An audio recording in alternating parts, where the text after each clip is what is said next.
اب یہ کلمہ آتا تو ہر کسی کو ہے، لیکن اس کا اجر کتنا ہے، ثواب کتنا ہے، فائدہ کتنا ہے؟ حدیث پاک میں آتا ہے جو بندہ وضو کے بعد یہ کلمہ شہادت پڑھے گا، اللہ اس کے لیے جنت کے 8 دروازے کھول ڈالے گا۔ عمل دیکھیں کتنا چھوٹا سا اور اجر کتنا بڑا ہے۔ کلمہ شہادت تو بچوں کو بھی آتا ہے، وضو کر کے بعد 2 انگلی کا اشارہ بھی اس طرح کر رہے ہوتے ہیں، یہ اگر کر لیں تو ٹھیک ہے، نہ بھی کریں تو اس کی ضرورت نہیں۔ بس آپ نے وہ کلمہ شہادت پڑھنا ہے، جنت کے 8 دروازے رب العالمین کھول دے۔ ایک حدیث پاک میں یوں بھی آتا ہے کہ اگر بندہ وضو کرنے کے بعد سورۃ القدر پڑھے، یہ سورۃ القدر ہے، اِنَّا أَنزَلْنَاهُ فِي لَيْلَةِ الْقَدْرِ وَمَا أَدْرَاكَ مَا لَيْلَةُ الْقَدْرِ، یہ آپ کو آتی ہوگی۔ حضور فرماتے ہیں کہ اگر وضو کے بعد ایک مرتبہ یہ سورت پڑھ لی جائے تو اللہ قیامت والے دن صدیقین کے درجے میں رکھے گا۔ اور پھر حدیث پاک میں آتا ہے اگر وضو کے بعد یہ سورت 2 مرتبہ پڑھی جائے، سورۃ القدر 2 مرتبہ پڑھی جائے، اللہ اس بندے کو قیامت والے دن شہداء کے درجے میں رکھے گا۔ اور اگر یہ سورت وضو کے بعد 3 مرتبہ پڑھی جائے تو اللہ اس بندے کو قیامت والے دن انبیاء کے ساتھ رکھے گا۔ اب دیکھیے عمل چھوٹا سا، تو جو ہے میری طرف، عمل چھوٹا سا اور اجر کتنا بڑا ہے۔ چلو یہ سورت حافظوں کو تو آتی ہے، غیر حافظوں کو بھی آتی ہے یہ سورت۔ آئیے آج سے یہ ارادہ کریں اور یہ توفیق مانگیں کہ ہم جب بھی وضو کریں گے اس کے بعد کلمہ شہادت بھی پڑھیں گے، اس کے بعد جو حدیث میں دعا سکھائی گئی وہ بھی پڑھیں گے، اور اگر اللہ توفیق دے ہم سورۃ القدر 1، 2 یا 3 بار تلاوت کریں گے انشاءاللہ۔ ثواب آپ نے سن لیا، 1 بار پڑھیں گے صدیقین کے ساتھ ہوں گے، 2 بار پڑھیں گے شہداء کے ساتھ ہوں گے، اور اگر 3 بار پڑھیں گے تو انبیاء کرام کے ساتھ۔ ایک حدیث پاک میں یوں بھی آتا ہے، حضور فرماتے ہیں کہ جو وضو کرنے والے ہیں قیامت والے دن انہیں غر محجل کے نام سے یاد کیا جائے گا۔ انہیں کہا جائے گا آ جاؤ غر محجل، جو بھی وضو کرنے والا ہے۔ اب یہ غر محجل کیا ہے؟ لفظ مشکل ہے لیکن ترجمہ اتنا سوکھا، اتنا سوکھا، اتنا سوکھا۔ 5 کلیان سمجھتے ہو؟ 5 کلیان یعنی کہ جس کے دونوں ہاتھ بھی چمک رہے ہوں گے، دونوں پیر بھی چمک رہے ہوں گے، اور جس کی پیشانی بھی چمک رہی ہوگی، یہ 5 اعضاء چمک رہے ہوں گے، تو قیامت والے دن کہا جائے گا غر محجل، یہ وہ بندہ ہے جو 5 کلیان ہے، یعنی جس کے 5 اعضاء چمک رہے ہیں، نور علی نور ہیں۔ یہ اعضاء اس لیے چمکیں گے کہ وہ بندہ دنیا میں وضو کرتا رہے ہوگا، اور وضو کی بدولت اللہ اس کے ان اعضاء کو قیامت والے دن نور عطا فرما دے۔ اور ایک حدیث پاک وضو کے بارے میں یوں بھی ملتی ہے، حضور فرماتے ہیں کہ اللہ بغیر وضو کے، بغیر طہارت کے نماز قبول نہیں کرتا۔ جس طرح جب میں نے گفتگو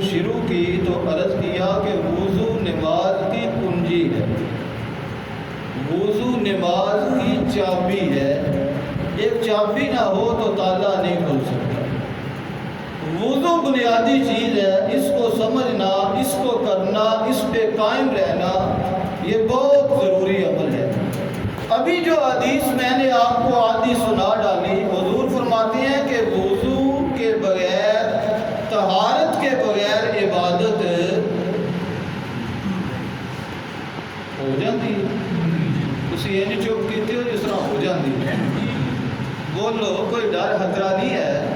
اور اسی حدیث کا اگلا حصہ حضور فرماتے ہیں حرام مال سے دیا ہوا صدقہ اللہ قبول نہیں کرتا۔ اب اس کو بندہ اگر تولنا شروع کرے، حرام مال سے دیا ہوا صدقہ قبول نہیں ہوتا۔ آج صدقے کتنے ہو رہے ہیں؟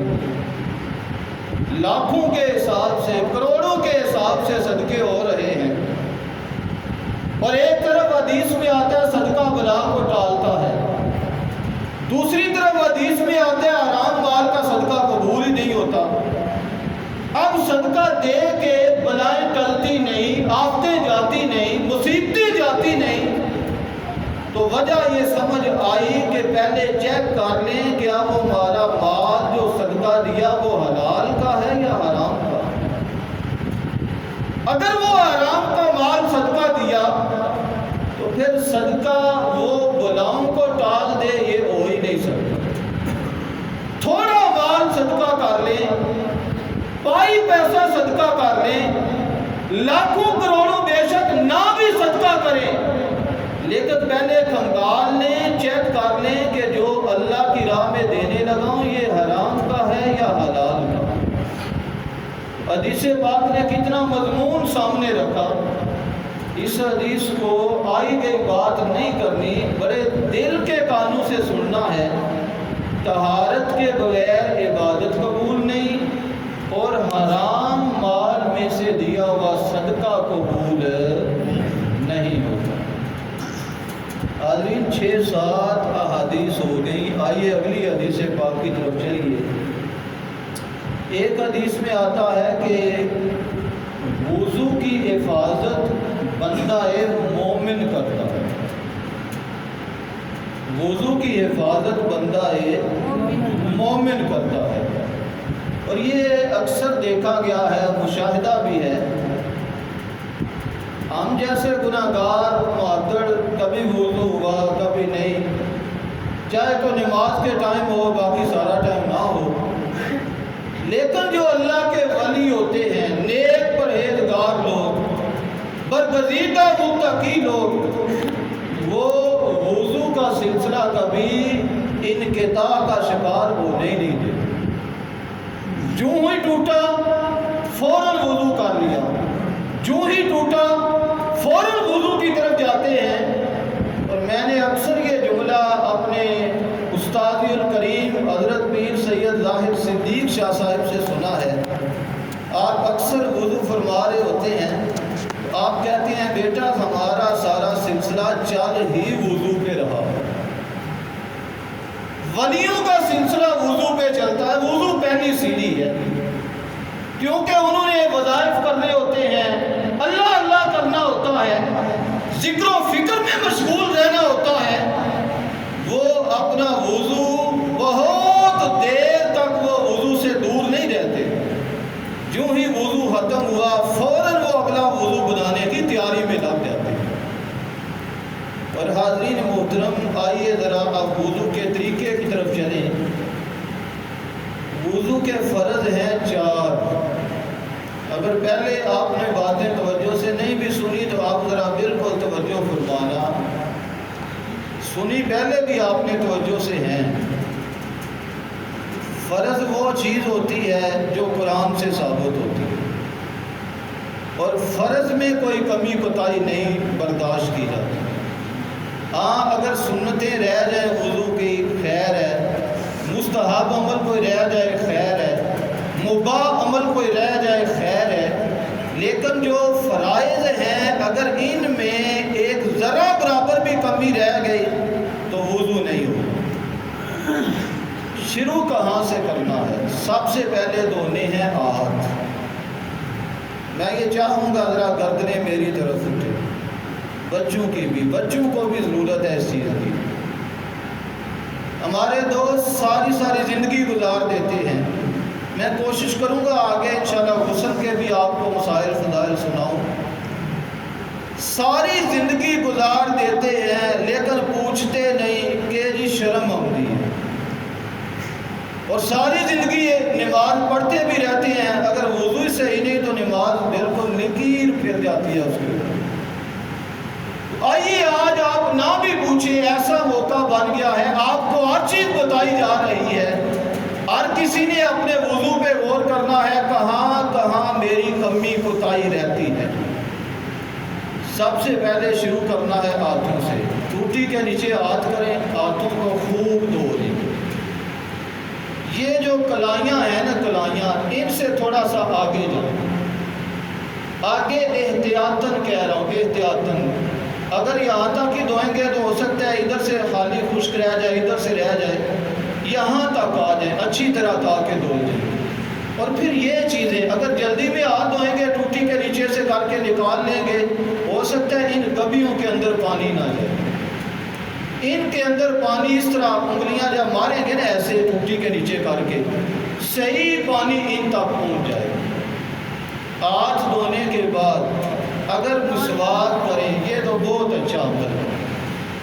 حدیث پاک میں آتا ہے میرے آقا صلی اللہ علیہ وسلم جب بھی سفر سے واپس آتے تھے، حضور پہلا کام یہ کرتے تھے، آ کے مسواک کرتے تھے۔ اور مسواک ایک ایسا عمل ہے کہ مسواک نہ کی ہو تو انسان سے نفرت کرتا ہے۔ اور جو حضرات میرڈ ہیں، شادی شدہ ہیں، وہ اس بات کو بہت آگے تک سمجھ سکتے ہیں کہ مسواک کتنی ضروری ہے۔ حضور سفر سے آ کے پہلا کام یہ کرتے تھے مسواک۔ حضور جب بھی نیند سے بیدار ہوتے، جاگتے، پہلا کام حضور کا تھا مسواک۔ اور تیسری حدیث یہ ہے، حضور فرماتے ہیں مسواک اللہ کو راضی کرنے والی۔ یہ جو مسواک کا ایک ٹکڑا جسے ہم عام انداز میں لیتے ہیں، حضور فرماتے ہیں یہ مسواک میرے رب کو راضی کرنے والی چیز ہے۔ آئیے ہاتھ دھونے کے بعد اگر مسواک کرنا چاہیں تو ضرور کریں۔ مسواک کرنے کے بعد آپ نے کرنی ہے کلی، اور مسواک بھی یاد رکھیں پانی کے قریب رہ کے کریں۔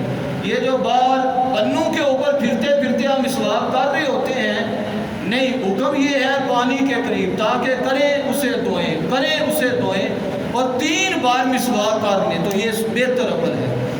اس کے بعد کلی کریں، ایسے چلو میں پانی لیں، منہ میں ڈالیں۔ اگر روزے نہیں، روزوں میں یہ عمل نہیں کرنا، اگر روزے نہیں، آپ نے پانی ڈال کے منہ میں پھیرنا ہے اور گلے تک لے کے جانا ہے، جسے کہتے ہیں نا غرارہ کرنا، یہاں تک لے کے آئیں۔ لیکن اگر غرارہ نہیں بھی کیا جاتا، منہ کے اندرونی حصے میں پانی سارا پھر جانا چاہیے۔ غرارے کا فائدہ میڈیکلی اعتبار سے لکھا گیا ہے، یہ جو ٹانسل ہوتے ہیں نا، ٹانسل، اس کا بہترین علاج غرارہ ہے۔ اگر بندہ غرارے کرنا شروع کر دے، ٹانسل کی بیماری سے ہماری سائنس کہتی ہے وہ بندہ سیو ہو جائے۔ 3 بار کلی کر لیں۔ اس کے بعد آپ نے ناک میں پانی ڈالنا ہے، ایسے پانی دائیں ہاتھ میں لیں، ناک کے قریب لے کے اوپر کھینچیں تاکہ اس نرم ہڈی تک پانی چڑھے، اور پھر اس کو بائیں ہاتھ سے جو غلاظت، جو گندگی ہے اسے نکالیں۔ نرم ہڈی تک جب پانی جائے گا، بائیں ہاتھ سے آپ نکالیں گے، وہ ساری غلاظت نکل جائے گی، رطوبت نکل جائے گی، ناک صاف ہو جائے گا، اور آپ کو اس طرح لگے گا جیسے آپ کا وجود بالکل ہلکا ہو گیا ہے۔ اور آپ جانتے ہیں کہ اگر ناک صاف نہ ہو تو طبیعت بڑی بوجھل ہو جاتی ہے۔ 3 بار اس طرح ناک صاف کریں۔ اس کے بعد آپ نے منہ دھونا ہے، اور یہ منہ دھونا وضو کے اندر فرض ہے۔ کلی کرنا یہ سنت ہے، ناک میں پانی ڈالنا یہ سنت ہے، ہاتھ دھونا یہ بھی سنت عمل ہے، لیکن یہ فرض عمل بھی ہے۔ اب آئیے، جب منہ دھوئیں گے کہاں سے؟ ایسے پانی لیں، زور سے چھینٹا نہیں مارنا کہ ادھر ادھر بیٹھے ہوئے بندوں پہ بھی پانی پڑے، وہ پریشان ہو نہیں۔ بڑے آرام سے پانی لیں، ایسے پورے چہرے پہ پھیلا دیں، جہاں سے بال اگنا شروع ہوتے ہیں وہاں سے لے کر تھوڑی کے نیچے تک، ایک کان کی لو سے لے کر دوسرے کان کی لو تک مکمل اس طرح 3 بار پانی ڈال کے آپ نے چہرے کو دھونا ہے۔ بعض دوست اس طرح جلدی جلدی ڈال لیتے ہیں، یہ جگہ اکثر خشک رہ جاتی ہیں یا یہ جگہ نیچے خشک رہ جاتی ہے، ایسا کرنے سے وضو نہیں ہوگا، یہ چہرہ دھونا وضو کا فرض ہے۔ اگر اس میں ایک بال کے برابر بھی کمی رہ گئی تو فرض ادا نہیں ہوگا، جب فرض رہ گیا تو وضو انکمپلیٹ ہوگا، وہ ادا ہی نہیں ہوگا۔ 3 بار چہرہ دھوئیں، اس کے بعد آپ نے دھونے ہیں بازو۔ بازو یاد رکھیں، بعض دوست اس طرح پانی لیکن ایسے ایسے ڈال لیتے ہیں، اگر تو پورے بازو پہ پانی چلا جائے اچھی بات ہے، لیکن ڈالنے کے بعد ایسے ہاتھ اوپر پھیریں تسلی سے تاکہ پانی کونیوں کے اوپر تک یہ جگہ خشک نہ رہے، گلی ہو جائے۔ بہتر طریقہ ہے ٹوٹی کے نیچے اس طرح بازو کریں اور اس طرح کرتے جائیں، پانی صحیح تسلی سے پھر جائے گا۔ اسی طرح پھر یہ بھی بایاں بازو دھو لیں اور اس کے بعد آپ نے کرنا ہے مسح۔ مسح کا طریقہ بڑی توجہ سے سننا، ایسے آپ نے ہاتھوں کو کر لینا ہے، ایسے ان 3 انگلیوں کو ملا لیں، ان کو علیحدہ کر لیں، انگوٹھے بھی علیحدہ کر لیں، خوب تر کر لیں ٹوٹی کے نیچے، ٹوٹی کو بند کر دیں کیونکہ مسح ذرا ٹائم لیتا ہے، اگر آپ ٹوٹی بند نہ کریں گے پانی ضائع ہوتا رہے گا۔ ٹوٹی بند کی، ایسے آپ نے شروع کرنا ہے۔ بعض دوست یہاں سے چوم کے شروع کرتے ہیں، یہ چومنے کا کوئی حکم نہیں، نہ یہ ثابت ہے نہ کہیں پڑھا ہے، یہ ویسے ہی بات چل پڑی ہے۔ اس طرح آپ نے یہاں سے شروع کرنا ہے، یہاں تک لے کے آئیں، یہاں سے پھر آپ نے واپس ان جگہوں کو پھیرتے آنا ہے، پھر ان انگلیوں کو، شہادت کی انگلیوں کو کانوں کے اندر، جتنی بھی کانوں کے اندر جلدیں ہیں، رکھنے ہیں، ہانے ہیں، سب کے اندر پھیریں، مکمل پھیر کے پھر انگوٹھوں کو کانوں کے پیچھے اس طرح اوپر تک پھیریں۔ پھیرنے کے بعد اب یہ جگہ رہ گئی ہے جو ابھی استعمال نہیں ہوئی، اس کو آپ نے اس طرح گردن کا مسح کرنا ہے، گردن کے اوپر۔ اور میں پڑھ رہا تھا، ہماری سائنس کہتی ہے، میڈیکل کہتی ہے، یہ جو گردن توڑ بہار ہوتا ہے نا، گردن توڑ بہار، اس کا بہترین علاج یہ مسح ہے۔ اور یہ جو پاگل پن ہوتا ہے نا، جو بندے پاگل ہوتے ہیں، اس کا بہترین علاج بھی یہ ہے کہ اس جگہ کو تر رکھا جائے۔ جتنی یہ جگہ تر رہے گی اتنا بندہ گردن توڑ بہار سے بھی بچے گا اور پاگل پن کی بیماری سے بھی بچے گا، کیونکہ ہمارے جو دماغ ہے یہ پانی کے اندر تیر رہا ہوتا ہے، دماغ سے رگیں نکل کر اس جگہ سے ہو کے پورے وجود میں جاتی ہیں۔ اگر یہ جگہ خشک رہی، خشکی پڑ گئی تو پھر پاگل پن کا خدشہ ہے کہ وہ بندہ پاگل ہو سکتا ہے یا پھر اس بندے کو گردن توڑ بہار ہو سکتا ہے۔ لہذا جب یہ گردن کا مسح کریں گے آپ کا مسح بھی ہو جائے گا اور آپ کو سائنسی اعتبار سے بھی، میڈیکلی اعتبار سے بھی فائدہ ہوگا۔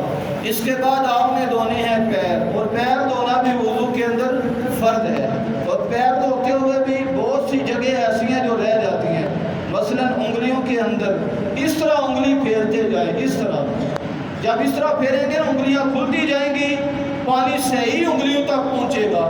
پھر پیر کے نیچے یہ جو جگہ ہوتی ہے یہ اکثر خشک رہ جاتی ہے، اس کو بھی اچھے انداز سے ہاتھ مار کے دھو لینا چاہیے۔ اور یہ بعض اوقات ایڑی خشک رہ جاتی ہے، یاد رکھیں ایڑی کے حوالے سے میرے آقا کا بڑا سخت حکم ہے۔ حضور کے سامنے ایک بندے نے وضو کیا اور اس کے پیر کا کوئی حصہ خشک رہ گیا، یعنی ایڑی خشک رہ گئی، میرے آقا نے فرمایا ویل للعقاب من النار، جو ایڑی خشک رہ جائے اس کے لیے آگ کا عذاب ہے، آگ کا عذاب۔ لہذا پیر دھوتے ہوئے بھی یہ مکمل گھٹنوں کے اوپر تک آئیں، یہاں تک آ جائیں، جتنا حصہ فالتو دھلے گا وہ آپ کے لیے قیامت والے دن نور علی نور ہو جائے گا۔ یہ احباب نیکوکار وضو کا طریقہ تھا، وضو کے مسائل، وضو کے فضائل تھے۔ اس کے باوجود بھی اگر کسی بندے کو کوئی سمجھ نہیں آئی وہ بعد میں پوچھ سکتا ہے، جس طرح شروع میں نے کیا، وضو نماز کی کنجی ہے، وضو نماز کی چابی ہے، چابی کے بغیر تالا نہیں کھلتا، وضو درست نہیں ہوگا تو پھر نماز نہیں ہو سکتی۔ اللہ تعالی ہمیں توجہ کی توفیق عطا فرمائے۔ یہاں ایک بات امام غزالی نے بڑی خوب کی ہے، اللہ امام غزالی کے درجات بلند فرمائے۔ ایک صوفی بزرگ گزرے ہیں اور صرف یہ تسبیح پڑھنے والے یا جھگیوں میں بیٹھنے والے یا جنگلوں میں بیٹھنے والے نہیں تھے، یہ وہ بزرگ ہیں جنہوں نے بہت زیادہ دین کا کام کیا ہے، بڑی کتابیں لکھی ہیں، ان کی کتابیں بڑی معتبر کتابیں ہیں۔ امام غزالی کیا کہتے ہیں، اے بندے تو نے ظاہر کا وضو کر لیا، ہر چیز خوب دھو لی، مل مل کے دھو لی، گٹے گوٹے ہر چیز تو نے صاف کر لیے، ایک وضو تیرے اندر کا بھی ہونا چاہیے، اندر کا بھی ہونا چاہیے۔ اگر اندر کا وضو نہیں، باہر کا وضو شاید فائدہ نہ دے سکے۔ مثال دیتے ہیں امام غزالی، اگر ایک بادشاہ کو دعوت دی جائے اپنے گھر آنے کی، بندہ گھر کو رنگ کرتا ہے، روغن کرتا ہے، ٹیپ کرتا ہے، باہر سے خوب سنگارے، لیکن گھر کے اندر اگر گند پڑا ہو، کہیں پیشاب پڑا ہو، کہیں چھلکے پڑے ہوں، کہیں کاغذ پڑا ہو، کہیں بسترے پڑے ہوں، بادشاہ باہر سے تو دیکھ کے بڑا خوش ہوگا، لیکن جب گھر کے اندر داخل ہوگا کیا خوش ہوگا؟ کیا تعریف کرے گا؟ نہیں، وہ الٹا ناراض ہوگا۔ اسی طرح باہر سے وضو تو بڑا اچھا سمجھ لیا، بڑا اچھا کر لیا، اے انسان اپنے اندر کا وضو بھی کر تاکہ وہ مالک راضی ہو اور تیرے اوپر اپنی رحمتوں کا نزول فرمائے۔ اللہ تعالی ہمیں دین سمجھنے کی توفیق عطا فرمائے۔ وما علینا الا